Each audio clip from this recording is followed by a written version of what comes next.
संवाद मिळावे. भाषणामध्ये बोलताना एकदम भावूक झाला.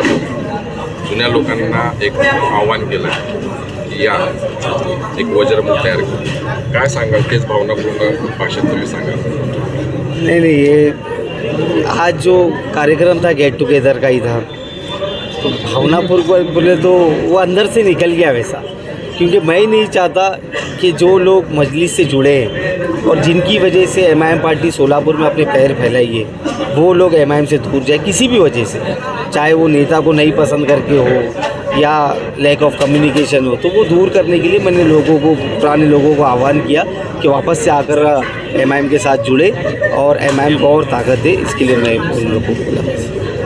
सर, पिछले 4 साल से आप 2019 से 2024 तक आप इस सोलापुर में हैं, लेकिन जुने लोगों की आज 8 बने इलेक्शन हो जैसी से याद आई कि उसकी कुछ और वजह? नहीं, आपकी गलतफहमी है. आज से तकरीबन 1 साल पहले हम लोग ने एक मीटिंग और लिए थे पुराने लोगों को, लेकिन फिर भी थोड़े बहुत इनएक्टिव थे. उस मीटिंग में सारे लोग एक्टिव नहीं हुए थे. तो अब 8 महीने हैं. अच्छा क्वेश्चन है आपका. 8 महीने तो इलेक्शन अगर है तो इलेक्शन की तैयारी करना पड़ेगा. अगर हम एग्जामिनेशन देने जा रहे हैं तो हमको पढ़ाई चालू करना पड़ेगा.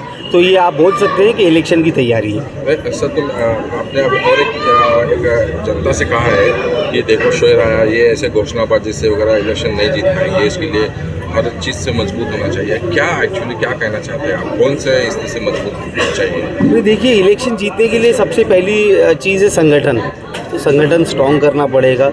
और जैसे कि नेशनल पार्टीज़ में नाम नहीं बोलना चाहता, जो काम करती है बूथ लेवल्स पे, मतदार यादी पे अपने पन्ना प्रमुख बनाकर जैसे भी, तो उसी पैटर्न को अगर हम लोग भी अमल में लाते हैं और उसके ऊपर काम करते हैं, तो मैं समझता हूँ मैन टू मैन मार्किंग करके हम लोग भी इलेक्शन जीत सकते हैं. सर, महाविकास आघाड़ी के अंदर, महाआघाड़ी इंडिया आघाड़ी के अंदर वंचित पार्टी को समावेश करने की कोशिश, वंचित पार्टी समावेश है बीजेपी के साथ, लेकिन एमआईएम इतनी रिक्वेस्ट करने के लिए इंडिया आघाड़ी के अंदर क्यों शामिल नहीं करेगी? क्यों वजह? अब इंडिया आघाड़ी वालों को मालूम होगा कि हमसे क्या एलर्जी है.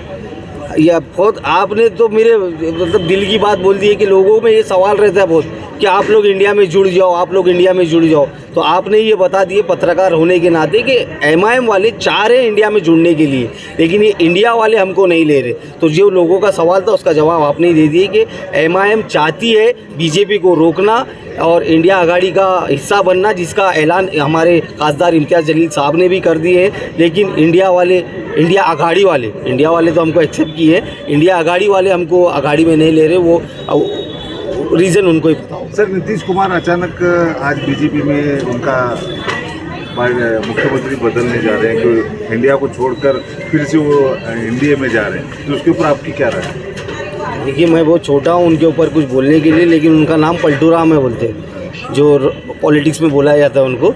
तो अगर वैसे आदमी के भरोसे आप भाजपा से लड़ने के लिए अगर आघाड़ी बनाएंगे, तो मैं समझता हूँ बनने से पहले ही वो आघाड़ी बहुत वीक है, वो नहीं चलने पाएगी. सर, तेलंगाना के मुख्यमंत्री और अकबरुद्दीन ओवैसी इंग्लैंड में एक मीटिंग करे, उसकी वजह क्या आपको समझ में? नहीं, ये लोग दावोस गए थे साथ में. अकबरुद्दीन ओवैसी साहब लंदन में थे और तेलंगाना के मुख्यमंत्री दावोस गए थे. शायद वापसी में वहाँ आए होंगे. तो ये कुछ ऐसी ज़रूरी नहीं है तो राजकीय नेता मिले तो कोई ना कोई वजह हो सकती है. लंदन है, घूमने की जगह है, दोनों मिलके घूम रहे होंगे. सोलापुर में फ्यूचर में असद ओवैसी या तो अकबर ओवैसी इनकी सभा होने वाली है नहीं? 100% होगी. और एक नहीं होगी, बहुत सारी होगी. Wait and watch. Sir, Lok Sabha का कोई उम्मीदवार एमआईएम का होगा?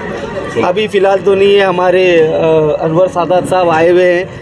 वो इसी बात पर हम लोग ने चर्चा की है कि क्या हालात है, कैसा है, क्या है देखना. और ये सोलापुर की सीट रिज़र्व्ड है, तो रिज़र्व्ड उम्मीदवार ढूंढना पड़ेगा. तो अभी हम लोग की तहकीकात चालू है, लेकिन अब तक कुछ तय नहीं. सर, शहर मध्य की खाली ये तैयारी है या दक्षिण उत्तर इलेक्शन की लोग विधानसभा की तैयारी? मेरे हाथ में